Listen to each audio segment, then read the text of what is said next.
Hey guys, welcome back to my channel. In today's video, we're going to be doing a financial reset and setting up my budget for the month of March. The first thing that I'm going to do is open up to my bill tracker. My bill tracker is an additional sheet that I have within my budget planner. It's an insert that I have within my shop that helps me to keep track of all of the bills that I pay on a monthly basis.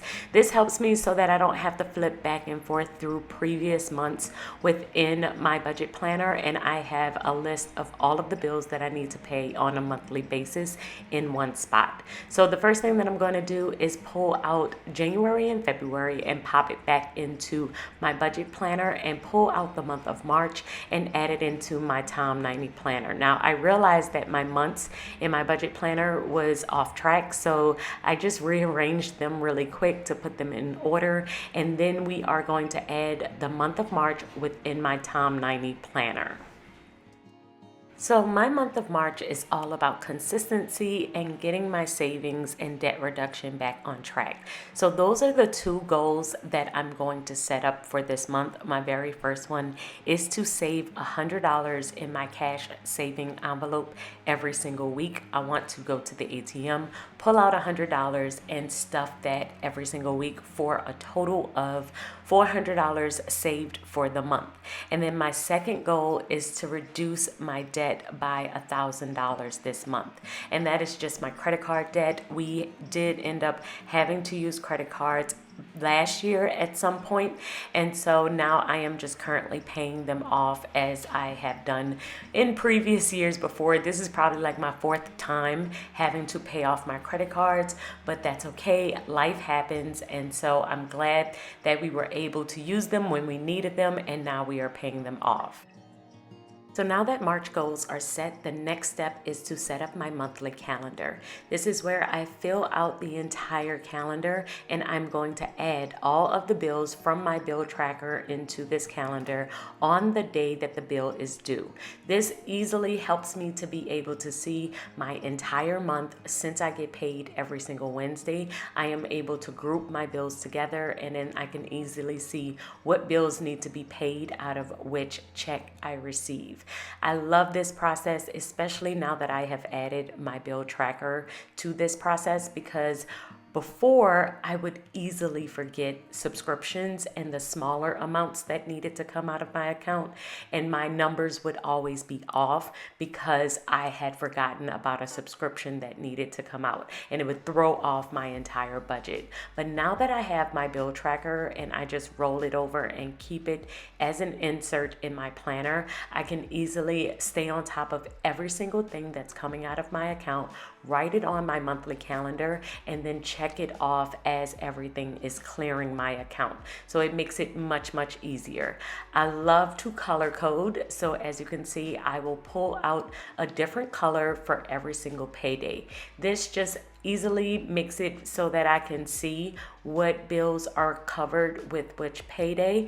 I add these little wallet stickers here just to mark off Wednesdays because that's the day that I get paid. I will usually set up my budget on a Tuesday, and last week I posted my payday routine, so I will link that above if you want to see that entire process of when I get paid, exactly how I set up my budget on a Tuesday. But every single month I just will kind of color code to let myself know what paydays are going to cover which bills, and based on how they fall is how I will decide how much is going to be set aside for groceries, shopping, entertainment, and gas after I have paid all of the bills. After I have set up my calendar with my bills, the next step is to think of all of my monthly events. This month, I only have one big event coming up, which is a friend's birthday. And I know we are doing like a perfume class, and we're probably gonna go out to eat. So I'm gonna set aside $200 for this event. And I just highlighted based on the payday that it kind of falls under. Usually I do try and set aside a little bit of savings every single time I get paid for events. However, I also like to add it into my budget just in case I don't have enough cash saved. So I'm put it within the third paycheck for this month that I need $200 to come out of this particular check, and I am marking off all of the other savings that I am doing this month. I have an app called Capital where I have it pulling automatically every single payday about $25 from my account, and then I will also save cash on top of that $100 every single week.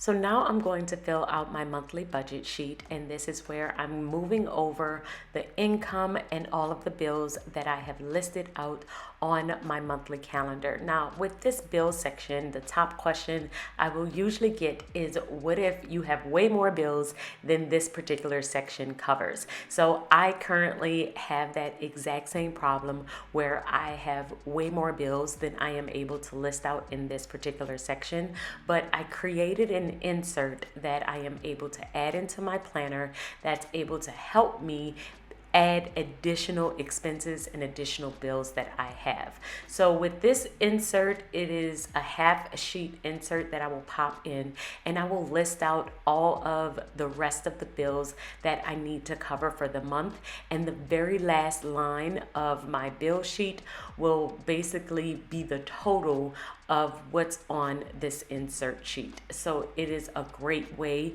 for me to have all of the space that I need to write in all of the bills that I have and still be able to use my monthly budget sheet and keep track of what was budgeted and what is actually going to come out. After I have added up all of my bills and I have my final total, I'm going to subtract it from my income to see how much I have left over for all of my discretionary spending, my groceries, and things like that. So we have a little bit over $3,000 left for groceries, shopping, restaurants, events, gas, and savings. So in my variable expenses section, I'm going to list out all of the things that I am expecting to pay for groceries. I usually spend about $200 a week for a family of 4 on groceries. We will also set aside $100 a week for restaurants, about $250 per month for shopping, and that could be random household supplies or also other clothing things or things that we need like that. $300 for events because, like I said, I have a $200 birthday event coming up, and I also have $100 left over just in case we decide to do some type of family fun event this month. And then I'm going to do $250 for gas. I probably won't need that amount for gas, but I do like to over budget just in case anything comes up with our cars. The next area I'm going to move over to is our savings. This is a little bit off camera. I apologize for that, but I am doing my app saving, which is Capital, and that's going to be $100. My short-term savings for $400, investing at $200, and I also like to put a little money set aside for my car insurance savings. So we're going to be doing $400 for that. Once I did that total, I thought it was $174 left, but it was actually $74 left that should be in my bank account at the end. And that is it for my monthly budget. So I hope that this has really helped you as you are setting up your budget for the month of March. If you have any questions, please leave it in the comments below, and I'll talk to you all in my next one. Until then, keep organizing your life so that you can achieve your dreams. Bye, guys.